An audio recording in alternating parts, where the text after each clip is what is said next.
नमस्कार, HGTV नेटवर्कमध्ये आपलं सरसे स्वागत आहे.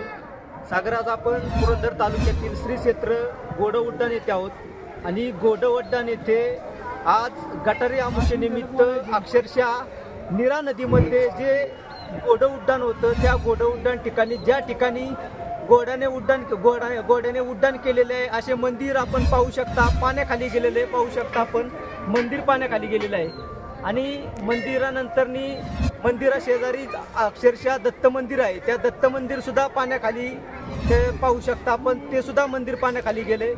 नीरा नदीमध्ये इतका जास्त प्रमाणावरती पाऊस असल्यामुळे पूर्णपणे श्रीनाथ मस्कोबा मंदिर घोडउड्डाण येथे अक्षरशः नदी पाहू शकता आपण, सगळं पाणीच पाणी झालेलं आहे. धन्यवाद.